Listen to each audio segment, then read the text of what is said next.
हाय। आज के इस वीडियो में जो है हम सम और समिफ के ऊपर दूसरा एग्जांपल करेंगे। इससे पहले जो है हमने एक एग्जांपल किया था। अगर आप लोगों ने वो वीडियो नहीं देखी है तो वो आप लोग जाके देख ले प्लेलिस्ट में से। ये सेकंड एग्जांपल है। इस एग्जांपल के थ्रू जो है हम क्या करेंगे, सम और समिफ लगाएंगे और ये एग्जांपल जो है इसको हम समझेंगे। तो सबसे पहले मेरे पास जो है यहाँ पर कुछ आईडी है। यहाँ पर मैंने पी आई डी लिखा है, लेकिन ये एस आई डी होना चाहिए था, स्टूडेंट आईडी, तो मैंने एस आई डी कर दी। अब यहाँ पर जो है फिर उसके नेम है, स्टूडेंट के नेम है, फिर क्लासेस है और फिर हमारे पास फीसेस है। तो यहाँ पर हम क्या करेंगे, सबसे पहले हम यहाँ पर टोटल अमाउंट सम अप करेंगे कि हमें कितना रिवेन्यू जनरेट हुआ है, और फिर हम लगाएंगे कि ईच क्लास से जो है हमें कितना रिवेन्यू जनरेट हुआ है। तो यहाँ पर सम का फंक्शन लगेगा और नीचे जो है हम समिफ का फंक्शन लगाएंगे। तो सबसे पहले जो है हम इसको टेबल में कन्वर्ट करते हैं, कंट्रोल टी से टेबल में कन्वर्ट करते हैं। टेबल में इसलिए क्योंकि जब हम न्यू एंट्री करते हैं तो उसका डेटा भी ऑटोमेटिकली आप लोगों के पास फार्मूले के अंदर आएगा। अगर आप लोग टेबल में कन्वर्ट नहीं करेंगे तो वहां तक आएगा जहां तक आप लोगों ने सेलेक्ट किया है। लेकिन टेबल का एडवांटेज ये है कि न्यू एंट्री भी आप लोगों की ऑटोमेटिकली फार्मूले फंक्शन के अंदर आएगी। सही है, हम फिर देखेंगे बाद में न्यू एंट्री करेंगे।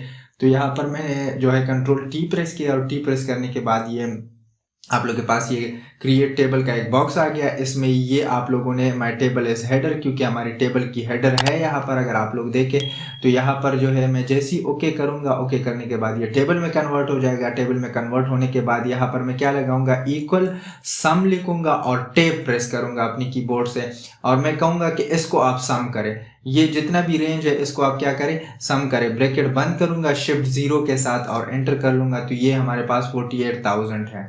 तो यहाँ पर हम क्या करेंगे, डिजाइन में जाएंगे। डिजाइन पे जाने के बाद यहाँ पर आप लोगों को टोटल रो नजर आ रहा है, तो ये टेबल के लिए टोटल रो काउंट, तो इसमें वो ऑटोमेटिकली सम कर देता है। तो यहाँ पर अगर आप लोग देखें तो ये 48,000 आ गया है। सही है। अच्छा, अब हम लगाएंगे यहाँ पर अगर आप लोग देखें तो सबसे पहले हम इसको भी टेबल में कन्वर्ट कर लेते हैं। तो कंट्रोल टी प्रेस किया और माय टेबल एज हेडर इस पे टिक कर दे, ओके कर दे। ओके करने के बाद यहाँ पर हम इक्वल, यहाँ पर हम सम इफ लगाएंगे, सम इफ।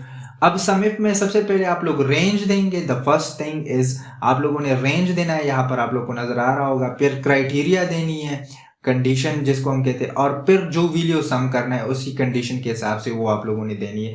तो सबसे पहले मैं क्या कर देता हूं, मैं कहता हूं इस रेंज में आप जो है, ये जो रेंज है इस रेंज में कामा आप देखें कि 5th क्लास के स्टूडेंट जो है वो कितने हैं, और फिर उसकी फीसेस यहाँ से सम करें। मतलब फीस की कॉलम से मैंने कहा इसकी फीसेस सम करें। तो हमने सबसे पहले कहा कि आप इन क्लास जो कॉलम है इसमें देखें कि 5th क्लास के स्टूडेंट कितने हैं, फिर मैंने कहा कि ये फीस जो है उसकी फीस को सम अप करे। सही है।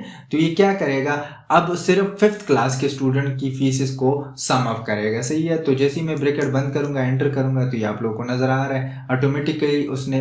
तो ये टेबल का है, मतलब आप लोग ड्रैग नहीं करेंगे तो ऑटोमेटिकली वो ड्रैग होगा। ये देखे आप लोग को नजर आ रहा है। अब इसके लिए भी हम टोटल रो लेंगे। तो टोटल रो जैसे ही मैं लूंगा तो ये रिजल्ट और ये रिजल्ट और फिर ये रिजल्ट, ये तीनों सेम आ रहे हैं। तो इसी वजह से जो है हम कह सकते हैं कि ये हमने फंक्शन सही लगाया। अब मैंने आप लोगों को टेबल शुरू में बताया था कि टेबल हम क्यों यूज करते हैं, क्योंकि अगर मैं यहाँ पे टेब प्रेस करूँ और यहाँ पर फॉर एग्जांपल कोई न्यू एंट्री करूँ, और न्यू एंट्री जो है यहाँ पर फॉर एग्जांपल 7th क्लास की करूँ, कौन सी क्लास की करूँ, 7th क्लास की करूँ, तो 7th, अब ये 12,000 है। सही है, 12,000 है और 7 की फीस कितनी है, 3,000। 12 और 3 कितने हो जाएंगे, 15,000 हो जाएंगे, और ये 51,000। तो जैसे ही मैं टेब प्रेस करूंगा तो ये देखिए यहाँ पर भी मैंने फार्मूला लगाया कि ऑटोमेटिकली 3,000 ले। अब देखिए यहाँ पर आप लोगों को नजर आ रहा है कि 7 की जो टोटल मनी है जो हमारे पास आई है, टोटल अमाउंट है वो 15,000 है, और यहाँ पर 51 हो गया, यहाँ पर भी ऑटोमेटिकली 51 हो गया।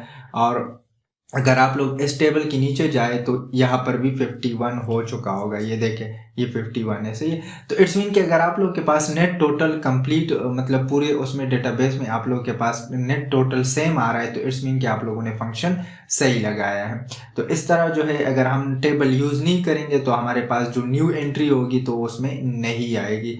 तो इसलिए आप लोग जब भी फार्मूला फंक्शन लगाते हैं तो उसके लिए सबसे पहले डेटा को टेबल में कन्वर्ट किया करें। होपफुली आप लोगों को समझ आ गया होगा। So thank you for watching.